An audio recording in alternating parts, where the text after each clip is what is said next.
बहुत ही खूबसूरत ढंग से गोस्वामी तुलसीदास कहते हैं, ईश्वर अंश, जीव अविनाशी।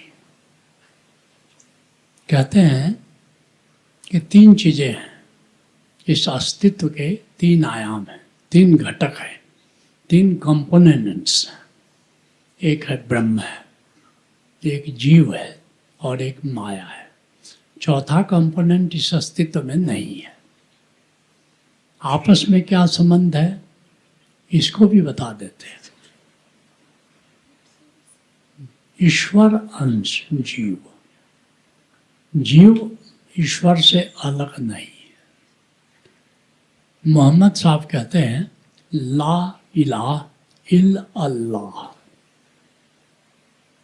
जो प्राणी है, इलाह प्राणी, परमात्मा से भिन्न नहीं है।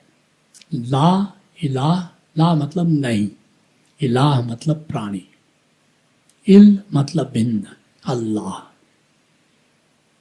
ईश्वर अंश, जीव अविनाशी। ईश्वर अविनाशी है और मूलतः जीव भी अविनाशी है। मूलतः, क्योंकि कल हमने बताया कि जीव में आत्मा है, मन है, शरीर है। तो उसका आधा हिस्सा अविनाशी है जो आत्मा है, और आधा नहीं, यही महत्वपूर्ण हिस्सा है। लेकिन मन और शरीर नाशवान है। तो ईश्वर अंश जीव अविनाशी, चेतन, जो गुण परमात्मा के है वही गुण आत्मा के। चेतन, चैतन्य है, जड़ नहीं है। परमात्मा भी चैतन्य है, जीव भी चैतन्य है। चेतन अमल, निर्मल है। मन और शरीर के योग के कारण, माया के योग के कारण, माया के प्रभाव के कारण प्रदूषित हो जाता है। काम, क्रोध, लोभ, मोह, ईर्ष्या, द्वेष, ये सब आ जाता है। लेकिन मूलतः गंगोत्री से जब गंगा निकलती है तो निर्मल होती है। रास्ते में बहुत नदी नाले मिलते हैं, धूल धमास मिलते हैं, उसके चलते गंगा मैली हो जाती है, लेकिन मूलतः निर्मल है। ईश्वर अंश जीव अविनाशी, चेतन, अमल, निर्मल है। अवधूत गीता का ऋषि कहता है निर्मल मन ही तो आत्मा है। निर्मल मन निर्मल हो जाए तो आत्मा है, और मलयुक्त तो हो जाए तो चेतना है। इतना ही फर्क है। चेतन, अमल, सहज सुख राशि, और सहज आनंद है, सहजानंद है। आनंदित होने के लिए उसको कोई प्रयास करने की आत्मा को जरूरत नहीं है। चेतना को जरूरत है, शरीर को जरूरत है, आत्मा को जरूरत नहीं है। वो आनंद स्वरूप है। जैसे परमात्मा का आनंद स्वभाव है, वैसे ही आत्मा का स्वभाव आनंद है। लेकिन फिर क्या दुर्घटना घट गई? दुर्घटना क्या घट गई? कहते हैं सो मायावश भायाऊ गोसाई। कहते हैं कि माया के प्रभाव से वो प्रभावित हो गई। वो माया के प्रभाव में आ गई, और आ गई तो क्या हुआ? बंध्यो कीर मरकट की नाई। कीर कहते हैं तोता को, मरकट कहते हैं बंदर को। तोता स्वतंत्र है, लेकिन बहेलिया के प्रभाव से वो बंद करके पिंजड़े में आ गया। बंदर स्वतंत्र है, लेकिन बहेलिया बंदर को पकड़ लेता है। और कैसे पकड़ता है? गजब की बात है। एक लोटे में चना रख देता है। इतना ही लोटे का मुंह है कि उसका हाथ जब खुला हो तो जा सकता है।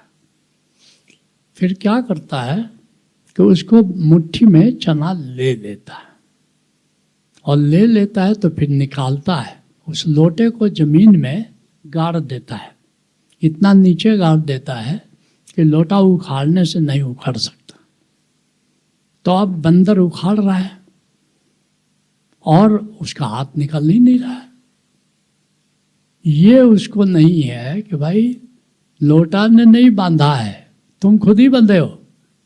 मुट्ठी खोलोगे, कामनाओं की को तुमने मुट्ठी में भर दिया, लेकिन अगर ये कामना छूट जाए तो हाथ छूट जाए।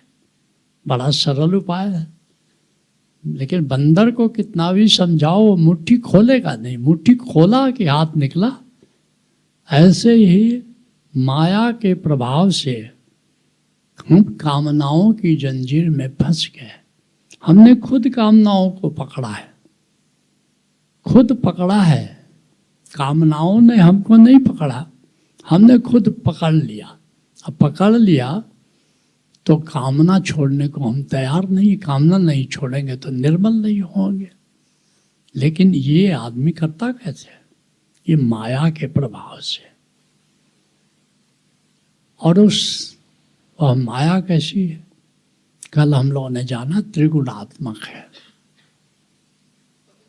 त्रिगुण फांस लिए कर डोले बोले अमृत वाणी। त्रिगुण फांस है। और वो त्रिगुण क्या है? ये भी हम लोगों ने जाना कि रजोगुणी है, तमोगुणी है, सतोगुणी है। ये त्रिगुण फांस है। तो आज समय आ गया है कि एक एक करके अब हम माया से कैसे, माया का प्रभाव कैसे पड़ता है, माया से कैसे ग्रस्त हो जाते हैं, माया कैसे जिंदगी भर हावी होती है हमको। और ये जन्म से लेकर के आते हैं, जन्म से लेकर के आते हैं। क्योंकि ये माया जो है आज से नहीं पकड़ी है। जब से जन्म हुआ तो उसके बाद से, पहला जन्म हुआ उसके बाद से उसने जकड़ना शुरू किया एकदम से, और कई जन्मों से तो वह माया पकड़े है। और जो पुनर्जन्म होता है इसी माया का जन्म होता है। जीव तो अपना स्वतंत्र है, लेकिन माया पकड़े रहती है उसको, और फिर अगले जन्म में यही माया ले जाती है, गर्भ में ले जाती है, और फिर जन्म होता है हमारा, फिर पकड़े रहते हैं। मृत्यु में फिर पकड़ के ले जाती है, मृत्यु में भी छोड़ती नहीं है। फिर स्पिरिट वर्ल्ड में तुम रहते हो, वहाँ भी नहीं छोड़ती है। और फिर जन्म लेते हो, माँ के गर्भ में जाते हो, वहाँ भी नहीं छोड़ती है, और फिर उसी का जन्म हो जाता है।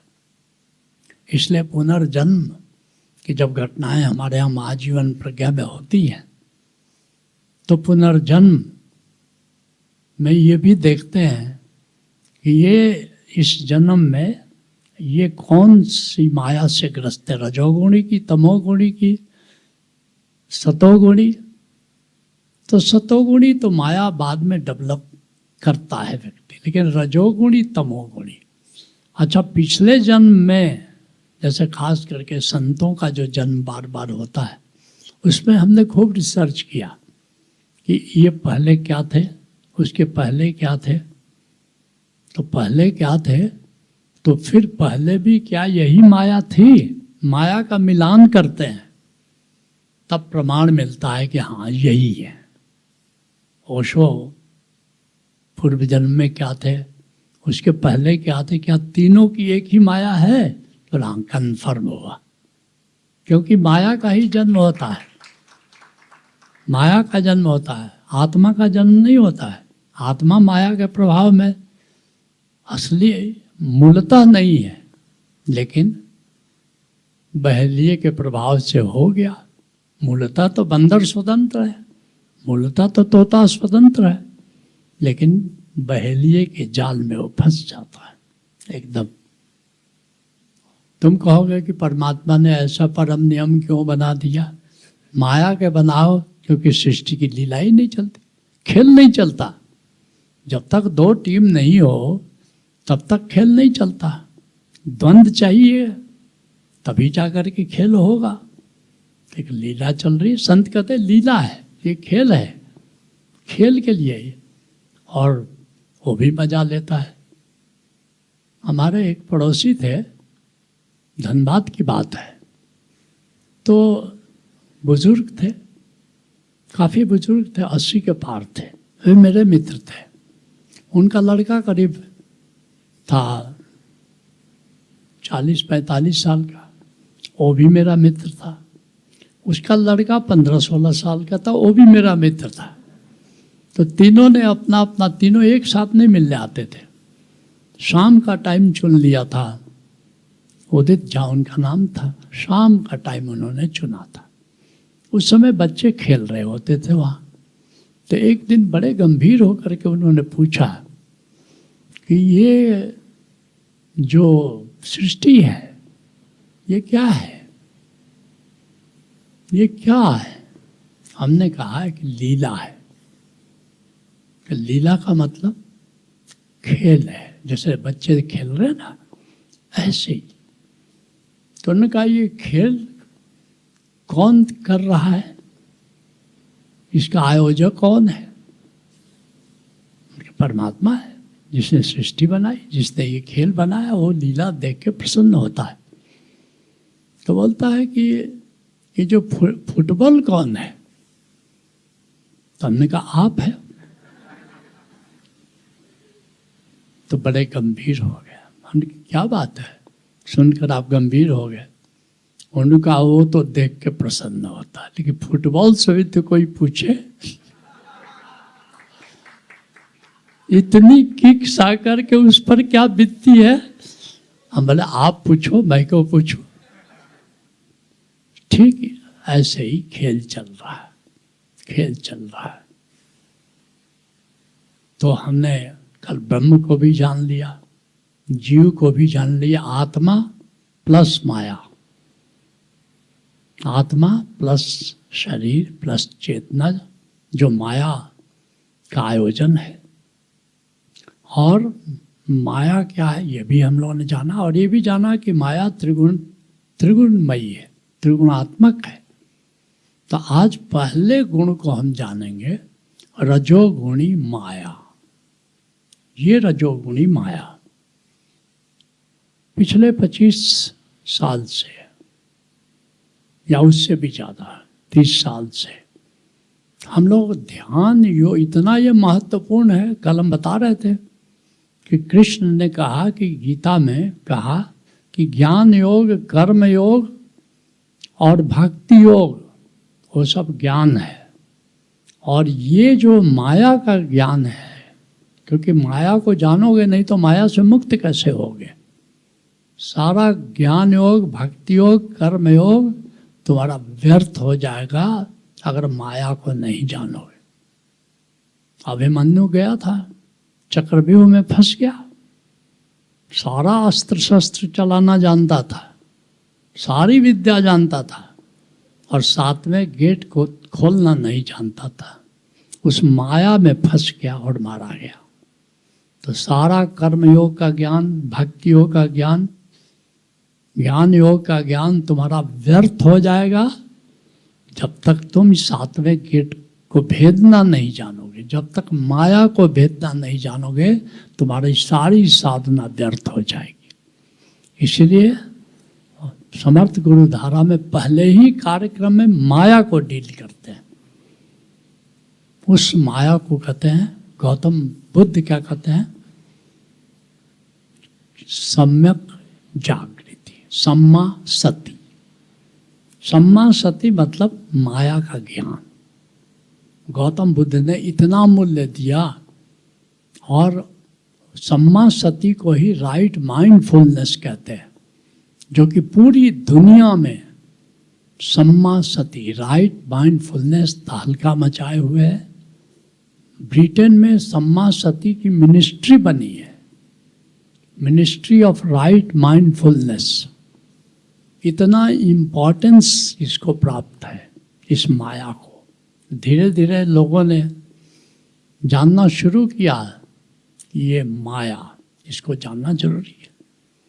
तो पहला प्रश्न है, क्योंकि अब जानते हो सब सम्यक जागृति किए हुए लोग सब भूत प्रकृति, ये भूत प्रकृति जिसको कहते हैं यही माया है, यही माया है। तो 25-30 साल से तुम लोग भी 20 साल पहले, 10 साल पहले, 5 साल पहले तुम लोग को इस माया से परिचित कराया गया था। तो बताओ कि ये जो रजोगुणी माया है ये क्या है? तो पहली बात कि रजोगुणी माया क्या है? कर्मठता, अति कर्मठता। अगर घर में कोई काम नहीं है तो एक कपड़ा लेकर के किवाड़ पोंछना शुरू करते हैं, और कोई काम नहीं है तो गाड़ी धोना शुरू कर देगा और गाड़ी पोंछना शुरू कर देगा। बिना काम किए ये आदमी बैठ नहीं सकता। और तमोगुणी माया की जब कल चर्चा करेंगे तो ये अगर कोई काम नहीं हो तो अति प्रसन्न रहता। क्या ये लीला रची है, क्या ये खेल रचा है? दोनों को बिल्कुल एक दूसरे का उल्टा, एक पूरब एक पश्चिम, दोनों की पीठ कर सटा दिया है एक तरफ से। एक पूरब की सोचता है तो एक पश्चिम की।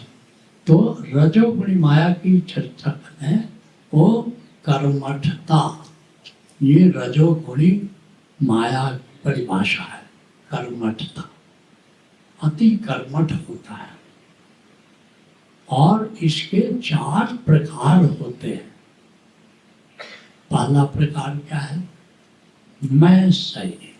जब रजोगुणी माया की चर्चा कर रहे हैं तो एक एग्जाम्पल भी तुम लोगों को साथ साथ देते जाएंगे ताकि तुम पहचानोगे कि हाँ ये व्यक्ति, क्योंकि एक व्यक्ति इस माया से शिकार है या इस माया के फेरे में है, तो उसको देख करके तुमको उसमें जो जो गुण है वो समझ लेना कि ये रजोगुणी है। मतलब ऐसा जो व्यक्ति और रजोगुणी है। तो जो जो अब ये 4 प्रकार है, क्या क्या 4 प्रकार है? मैं सही हूँ, मैं सही हूँ। तो हमेशा चाहे वो गलती क्यों न करे, लेकिन अपने को हमेशा सही मानना पड़ेगा। वो सही सिद्ध करेगा, आई एम जस्टिफाइड, बाद में बताएंगे, सही सिद्ध करेगा। तो ये जो है मैं सही हूँ, ये पहली पहचान है। मैं सही हूँ। कभी उसके मुंह से नहीं सुनोगे कि मैं गलत हूँ, मैं गलत था। ये शब्द कभी भी एक रजोगुणी माया से ग्रस्त व्यक्ति ये नहीं कहेगा कि मैं गलत था। बाकी सब बताएंगे वो गलत वाले दूसरे को भी गलत कहते और अपने को भी गलत कहते, मैं गलत था। जैसा मुझसे लोग कहते हैं कि कुछ दिन पहले आपने ऐसा कहा था, उस समय कहा था तो कहा था। अब वही बात मैं क्यों दोहराऊं? अब जो मेरी मौज है मैं वो कहूँगा। लेकिन नहीं, ये बात रजोगुणी वाले नहीं कह सकते कि मैं गलत था। तो मैं सही हूँ, ये रजोगुणी माया का एक तरह से कहो कि सबसे छोटी माया है। मैं सही हूँ, बचपन है, ज़्यादा डेवलप भूत नहीं है, ज़्यादा डेवलप्ड माया नहीं है, मैं सही हूँ। दूसरा, जब थोड़ा इसका प्रमोशन हो जाता है, जैसे जब लोग नौकरी करता है ना, E1, E2, E3 एग्जीक्यूटिव का उसका होता है, तल होता है, तो E1 है, उसके बाद इसका प्रमोशन हो गया E2, अब हो गया आई विल प्रोसेस, मैं धन संग्रह करूँगा। तो जितने रजोगुणी माया वाले हैं, रजस शब्द भी रज से बना है। रजस मतलब पैसा, धन, रहीम खान खाना कहते हैं रज राजस न छुआयु नेह चिकनोचित यदि चाहत चटकन घटे मैलो हो न मित, मित्रता मैली ना हो जाए अगर चाहते हो तो ये जो धूल है, जैसे धूल रज राजस न छुआयु नेह चिकनोचित, यदि चाहत चटकन घटे, घड़ा चटके नहीं, घड़ा में दरार नहीं पड़ जाए, यदि चाहत चटकन मैलो ही न मित, और मित्रता मैली ना हो जाए तो रज राजस न छुआयु, ये धन जो है उसका उसकी धूल उस कच्चे घड़े में मत रहने दो, नहीं तो चटक जाएगी। अर्थात जहाँ मित्रों से ज़्यादा लेन देन मत करो अगर चाहते हो कि मित्रता बनी रहे। तो दूसरा जब तरक्की कर गया तो क्या हो गया, मैं धन संग्रह करूँगा। तो दूसरा है मैं धन संग्रह करूँगा। व्यापार करने की इसकी टेंडेंसी होती है, क्योंकि नौकरी में तो जानते हो एक पहली तारीख को पूर्णमासी का चांद रहता है, 30 तारीख तक होते होते अमावस्या आ जाती है। जो व्यापार करते हैं उसमें कोई लिमिट नहीं है, नौकरी में तो लिमिट है। मेरी पत्नी जब हम लोग ने पहली बार नौकरी ज्वाइन की तो 375 रुपये महीने 1966 की बात कर रहे हैं मिलते थे। उसमें कुछ पैसे कट जाते थे मकान का किराया में, तो कुल 342 हाथ में आता था। तो पहले सप्ताह में जब कोई आता था, गेस्ट आता था, कि चाय बिस्कुट ड्राई फ्रूट वो ला करके परोसती थी, बिल्कुल कैपिटलिस्ट होती थी। जब दूसरा सप्ताह आता था तो फिर ड्राई फ्रूट हट जाता था, केवल चाय और बिस्किट ये मेरे मित्रों को मिलता था, सोशलिस्ट हो जाती थी। जब तीसरा सप्ताह आता था तो फिर बिस्किट भी हट जाता था, केवल चाय आती थी, केवल कम्युनिस्ट हो जाती थी। और चौथा हफ्ता होता अमावस्या आने लगी तो पूछती थी कि भाई साहब चाय भी पीजिएगा।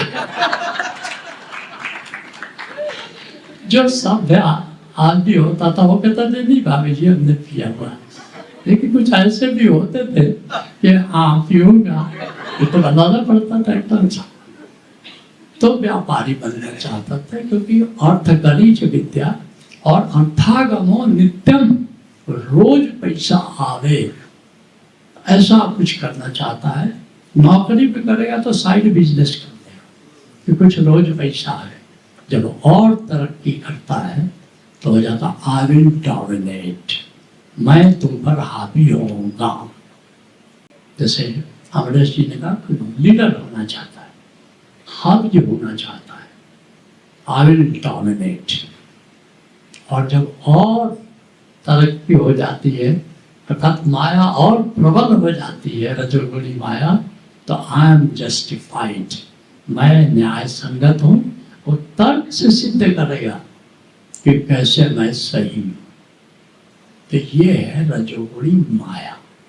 कितने लोग समझ गए? Beautiful, my people are very intelligent. Right, आगे बढ़े। बाय। अगला इसका है कि रजोगुणी माया वाले व्यक्ति के लक्षण क्या है, कैसे पहचानोगे कि ये रजोगुणी व्यक्ति है। तो ये रामचरित्र जो हमने रामायण लिखी है, सिद्धार्थ रामायण, उसके उत्तर कांड में तीनों माया से ग्रस्त लोगों के लक्षण बताए। रजोगुणी माया, भरत एक प्रश्न पूछते हैं कि माया क्या है, तो पूरा वृत्तांत माया का राम बताते हैं राम के मुख से। तो उसको आप पढ़ना, उत्तर रामचरितमानस में है, उसको पढ़ना। फिर गीता में भगवान कृष्ण अर्जुन को बताते हैं कि ये माया क्या है, रजोगुणी माया क्या है, तमोगुणी माया क्या है, सतोगुणी माया क्या है। मैंने कहा था ना कि जो गुण त्रय विभाग योग अध्याय 14, लेकिन उत्तर रामचरितमानस में बहुत विस्तार, गीता में जो कृष्ण ने बताया वो तो बताया ही, लेकिन उसमें काफ़ी प्लस किया गया। तो उसमें 25 से ज़्यादा गुणों की चर्चा है एक ग्रुप के लिए केवल। 25-26 गुण बता रहे हैं वो रामायण में। क्या क्या बताया है बताता हूँ। पहला जो गुण है वो है कर्मठता। वे कर्मठ होते हैं। ये कई हमारे वक्ताओं ने बताया, कर्मठ होते हैं, बिना काम के वे बैठे नहीं रह सकते, कुछ न कुछ करेंगे।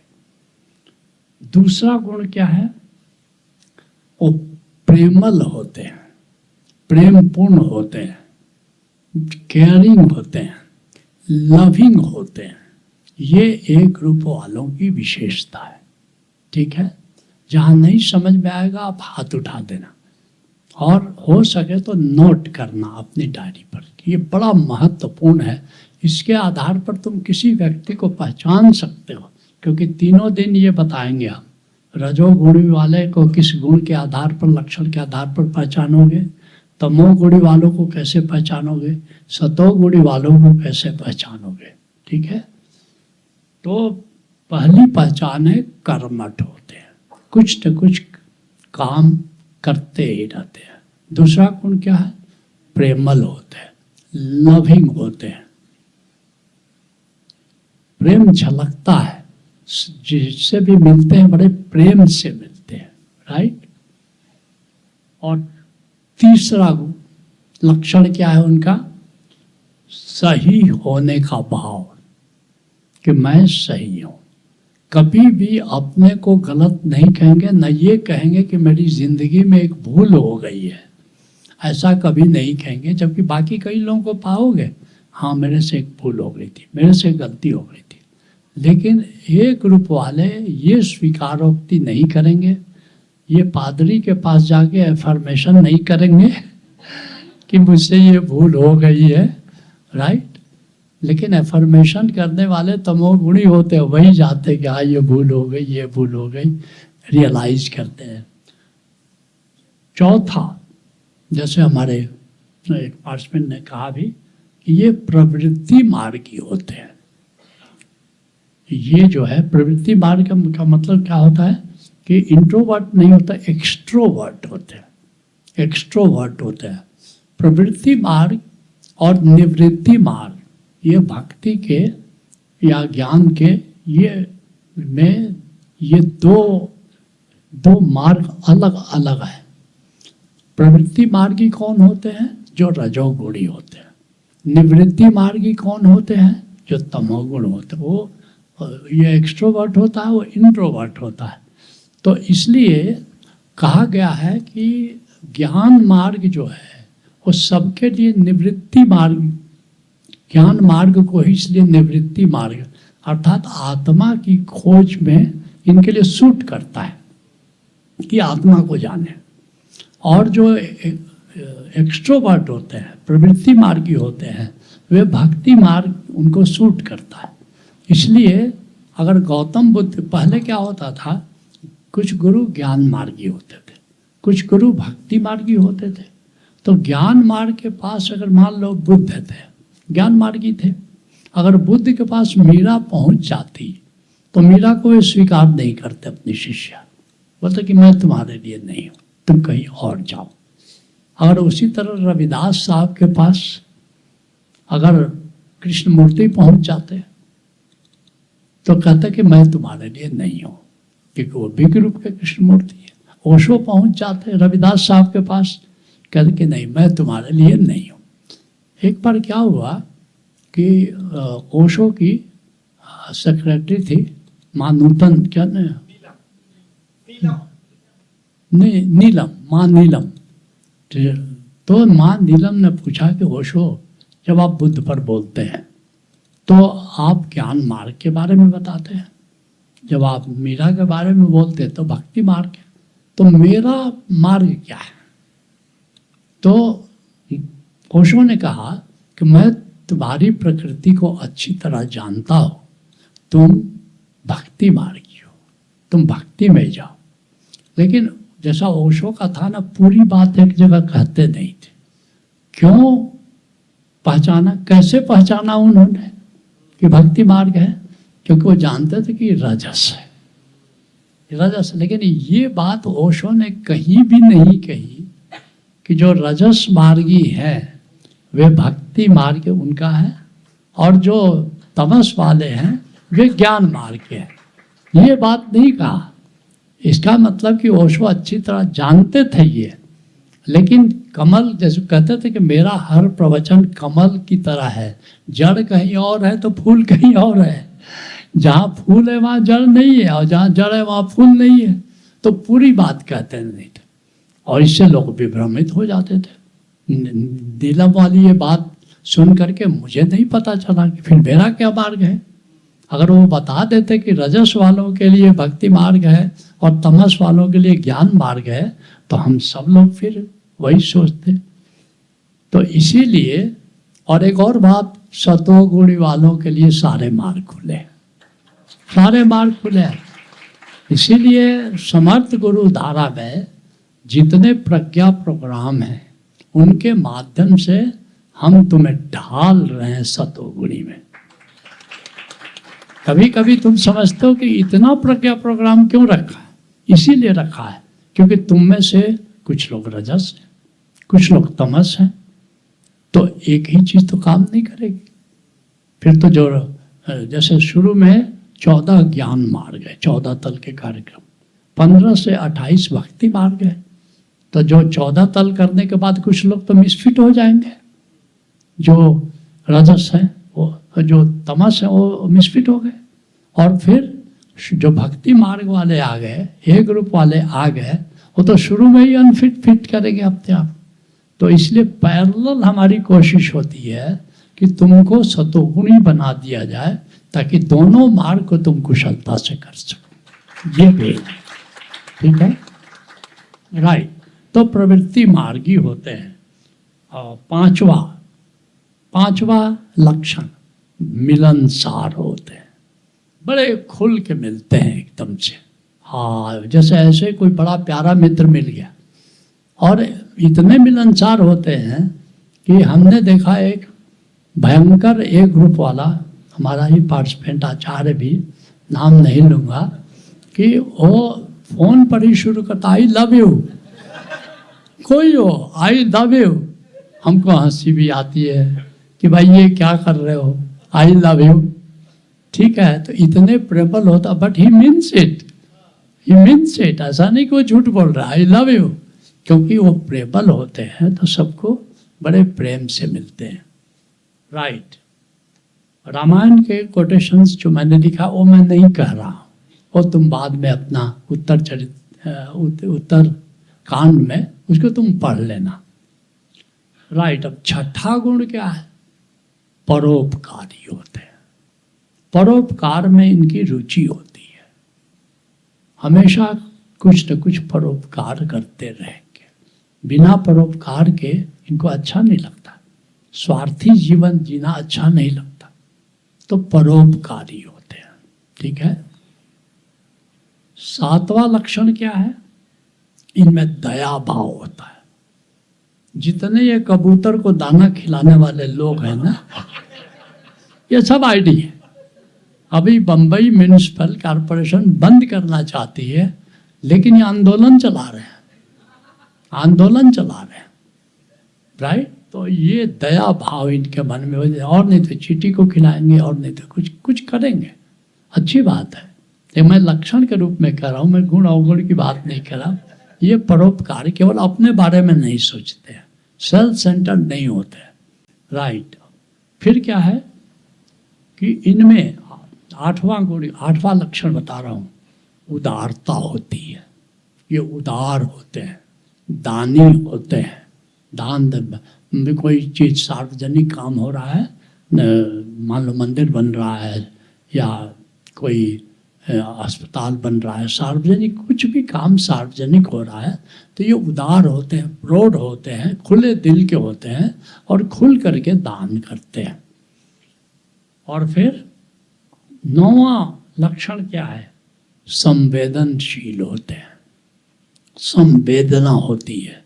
किसी को दर्द हो तो बिल्कुल इनको लगता है कि मैं क्या करूं इसके लिए कि इसका दर्द दूर हो जाए। तो ये इनमें खूबी है संवेदना, और ये संवेदना अध्यात्म के लिए बहुत जरूरी है।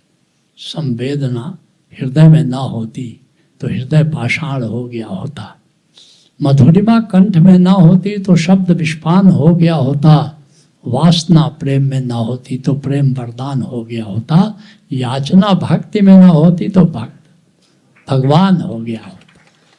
तो ये बड़े संवेदनशील होते हैं। और 10वां जो लक्षण है मैत्री भाव होता है, मित्रता। ये इनके बड़े सारे मित्र होते हैं, जबकि तमस वालों के लिए 2-4 हो जाए तो बहुत है। इनके बड़े सारे मित्र होते हैं, मित्रों का एक झुंड होता है, इतने सारे मित्र इनके, बड़ा सहज भाव से मित्र बना भी लेते हैं, जल्दी मित्र बना लेते हैं। फिर 11वां लक्षण बता रहे हैं तो दुर्गुण भी आएंगे, अनुशासनहीनता होती। ये सिस्टम का पालन करना पसंद नहीं करते, सिस्टम पालन करना नहीं थे। मैं अमेरिका में था, न्यूयॉर्क में, एक हमारे उषोधारा के ही मित्र थे, वो गाड़ी पर अपना घुमा रहे थे सब जगह। ये वाइट हाउस है यहाँ पर, न्यूयॉर्क या वाशिंगटन में घुमा रहे थे। ये ट्रम्प का घर है ये, तो रॉन्ग डायरेक्शन से ले जाने लगे वहाँ से। तो मैंने कहा ये क्या कर रहे हो, अमेरिका में जहाँ रॉन्ग डायरेक्शन से चल रहे हो तुम, ये तो भारत में ट्रैफिक में कर देते। अरे कौन देखता मतलब ये अमेरिका में भी वो सिस्टम नहीं मान रहे, नहीं मानने। मुझे पता था कि भयंकर आइडिया, मैं समझ गया, चलो ठीक है। तो ये सिस्टम नहीं मानते हैं और सिस्टम को तोड़ फोड़ कर देते। जबकि तमस का वर्णन करेंगे ना तो बताएंगे कि वो जल्दी सिस्टम नहीं तोड़ेगा। राइट। 12वां जो गुण है वो है सलाह देते हैं, सलाहकार होते हैं। ये बिना सलाह दिए जब तक 2-4 लोगों को सलाह नहीं देते लंच नहीं ले सकते, भोजन ही पचेगा नहीं। अब बिना मांगे भी सलाह देते हैं, और सलाह जरूर देंगे, सलाह इनकी खुराक है ना। सलाह देगा, अगर कोई व्यक्ति तुमको बिना मांगे सलाह दे, समझ लेना कि क्या है, रजोगुणी होगा, तभी बिना मांगे भी सलाह दे रहे हैं। और अगर एक बार आप सलाह मांग लीजिए तब तो आप उस रजोगुणी व्यक्ति से छूट नहीं सकते, वो तो घर पर फिर फोन करके सलाह देगा। राइट। कहीं कोई बात समझ में नहीं आए तो हाथ उठा लेना, ठीक है। राइट। 13वां जो इनका गुण है, लक्षण है, वो है वादा खिलाफी। और इतने वादे कर देते हैं कि फिर भूल जाते हैं कि किसको क्या वादा किया था। राइट। 14वां असहिष्णुता। कष्ट, थोड़ा कष्ट भी उनको बड़ा लगता है। थोड़ा बुखार हो जाए 101 डिग्री 102 डिग्री, अपना बिल देखने लगते हैं। वो लगता बचने वाले नहीं है। अपनी पत्नी को अपने कहाँ कागज पत्थर रखे वो बताना शुरू कर देता है। हमको पाला पड़ा है ऐसे लोग, सब क्या हुआ 102 डिग्री बुखार हुआ, मर तो नहीं रहे हो, क्या पता मर ही जाए। तो ये बिल्कुल थोड़ा कष्ट भी, शारीरिक कष्ट हो जाए, कुछ बीमारी, जबकि तमस वाले जो हैं वो बीमारी को सीरियसली नहीं लेते हैं, बल्कि 4-5 दिन तो अपनी पत्नी तक को बताते नहीं कि कुछ हुआ है। जब देखते हैं जरा पानी ऊपर जा रहा है तब पत्नी से भी चर्चा करते हैं, हाँ ऐसा हो गया है, अब कुछ करना पड़ेगा। नहीं बताते, मैं खुद ही नहीं बताता। जब पानी ऊपर जाने लगता है तो मीरा बाई से कहता हूँ कि जरा डॉक्टर से राय लो। कहते कब से? आपकी 4-5 दिन से ज़्यादा। इस बात से खूब नाराज भी होती है कि जब हुआ था तभी क्यों नहीं बताया। अरे हुआ ही था, तुरंत कैसे बताया जाए? पहले तो मैं खुद ही जानूं कि बीमारी हुई है या ऐसे ही कैजुअल हो गया है। तो ये लोग ये जो सहिष्णुता अर्थात शारीरिक कष्ट के प्रति सहिष्णुता की इनमें कमी होती है, असहिष्णु होते हैं। और फिर 15वां जो लक्षण है वो ना सुनना इनको पसंद नहीं है। कोई बात कहे अगर आप उसने ना कह दिया, और ना सुनना इन लोगों को बिल्कुल पसंद नहीं है। इसलिए किसी रजोगुणी व्यक्ति के सामने ना कहना हो तो जरा बड़ा संभल के कहना ना। जैसे हमारे एक संत थे नारायण दास करके दिल्ली में, वो जो अपने नीम करोली बाबा हैं उनके शिष्य थे, और उम्र थी 95 साल करीब। तो मैं गया तो साधक थे। दिल्ली में भी एक हिस्सा है जो जंगल है, उसमें कुटिया बना के रहते थे। मैं मिलने गया, अपना साथ में संगत भी कुछ थी। तो मैंने कहा कि बाबा बड़ा अच्छा लगा आकर के, मैं फिर आना चाहूँगा, तो कब आ सकता हूँ? तो थोड़ा चुप हुए, फिर अच्छा होता नहीं आते। क्यों बाबा, इतनी संगत आएगी, मेरे सुमिरन का क्या होगा? अच्छा होता। तो इसीलिए जरा रजोगुण व्यक्ति से अमरेश जी से बातचीत हो तो संभल के ना कहना, या सुभाष जी से बात हो तो ना मत कहना। कहने की जरूरत क्या है? कोई जरूरी थोड़ा है कि हर बात में हाँ या नाम से कहना ही पड़ेगा। हाँ कहना सोचते, ठीक है, ना कहना पड़े तो कहो सोचते हैं। ऐसे ही पिताजी बोले, आप पुत्र हो उनको, आपको बात पसंद नहीं आई, आप तुरंत मत कह दो कि नहीं हम नहीं करेंगे।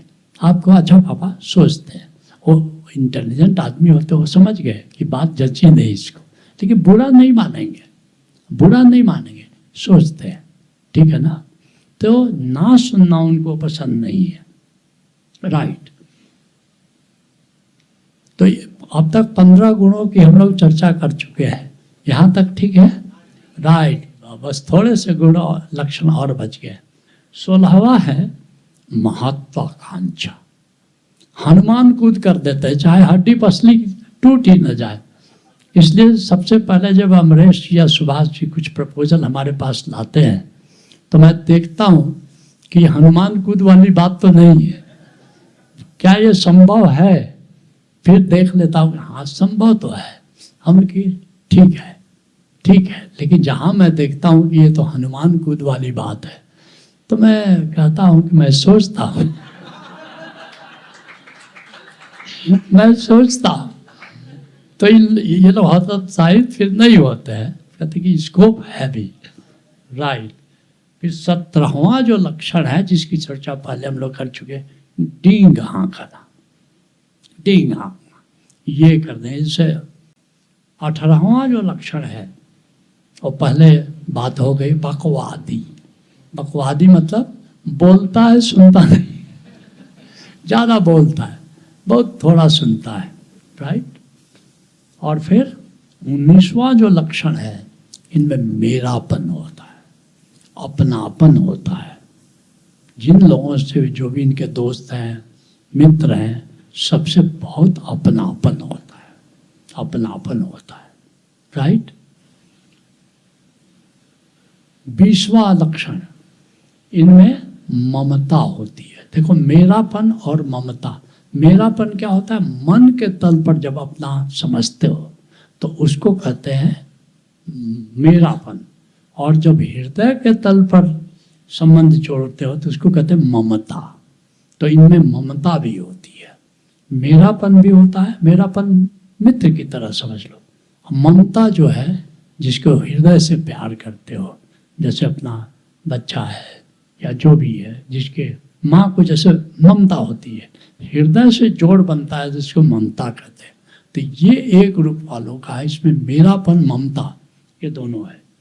फिर 21वां लक्षण है, पहले ही चर्चा कर चुके हैं, ये धन संग्रह में रुचि रखते हैं। धन संग्रह जरूर करेगा, अगर रजसी माया का अगर है तो बिना धन संग्रह किए ये नहीं रहेगा। और फिर क्या है? 22वां लक्षण है, इसमें अधिकार भाव बहुत रहता है। जैसे मैंने कहा कि हावी रहूँगा, ये अधिकार है, ये प्रॉपर्टी मेरी है, ये मकान मेरा है, ये पत्नी मेरी है। आई विल डोमिनेट वाले पत्नियों को बड़ी मुसीबत हो जाती है, किसी और को देख के मुस्कुराते, ये मेरे को छोड़ करके जब भी हंसे ये मेरे कारण से हंसे, किसी और के कारण से हंसे नहीं। तो पॉसेसिवनेस जिसको कहते हैं ना, अधिकार भावना, पॉसेसिवनेस, ये बहुत ज़्यादा होता है। और फिर जानकारी, अर्थात सब चीज़, आई नो ऑल, जहाँ जहाँ वो सब चीज़ उसको जानना चाहिए। हमारे सीता है हमारे यहाँ, और सीता को आश्रम में क्या हो रहा है ये सब बात पूछेगी, कोई और पहले बताए तो ठीक, नहीं तो मुझे से पूछेगी। अगर मान लो कहीं सांप निकला, अब उसको जाके देखना है कि सांप की लंबाई कितनी है, कौन सी वैरायटी।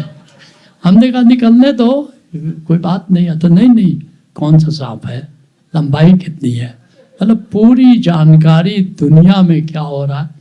और कान उसके इतने तेज हैं कि आप यहाँ से 100 फीट दूर भी बोलोगे तो सुन लेंगे आप क्या बात कर रहे हैं उत्तर से। तो इन लोगों को जानकारी तमाम चाहिए। सुनो, मैंने उत्तर रामायण में क्या लिखा है, रजस को जानकारी तमाम चाहिए, कहाँ क्या हो रहा है यह ज्ञान चाहिए, धन संग्रह में रुचि होती बहुत, सब पर हावी होना चाहता सतत। तो इन लोगों को ये जानकारी तो सब चाहिए। अखबार भी पढ़ेंगे, टीवी भी पढ़ेंगे, अखबार का एक लाइन छोड़ते नहीं। एक लाइन, हमारे यहाँ एक आचार्य थे, बाद में उन्होंने, जब हमने चरण स्पर्श करना मना कर दिया तो उन्होंने रिजाइन कर दिया कि यही एक ही सुख था आचार्य बनने का, वो सुख भी ले लिया। तो अखबार का एक एक लाइन पढ़ते हैं, विज्ञापन भी पढ़ते हैं, विज्ञापन भी पढ़ते हैं। तो इन लोगों को तमाम जानकारी चाहिए। फिर 26वां जो लक्षण है वो है पकड़ बहुत होती है, धन की पकड़, संपत्ति की पकड़, पकड़ बहुत होती है, परिवार की पकड़, बड़ी पकड़ होती है, जल्दी उस पकड़ को छोड़ना नहीं चाहते। जब पकड़ छूटती है तो उस समय इनको बहुत दर्द होता है, तो पकड़ चाहिए। और फिर 27वां जो लक्षण है वो प्रशंसा, इनको प्रशंसा चाहिए, और इनको आसपास चाटुकार लोग बहुत हो जाते। और फिर जो 28वां जो इनका लक्षण है, अंतिम लक्षण बता रहा हूँ कि ये आलोचना पसंद नहीं करते। आप इनकी अगर आलोचना कर दो तो फिर उससे बुरा व्यक्ति कोई नहीं होगा। Don't criticise them. अगर क्रिटिसिज्म कोई करता है तो रजोस गुणी माया वाले व्यक्ति को बिल्कुल ही पसंद नहीं है। ये सारे 28 लक्षण क्लियर हैं बिल्कुल। अब इस आधार पर अब आप पहचान सकते हो, ठीक है।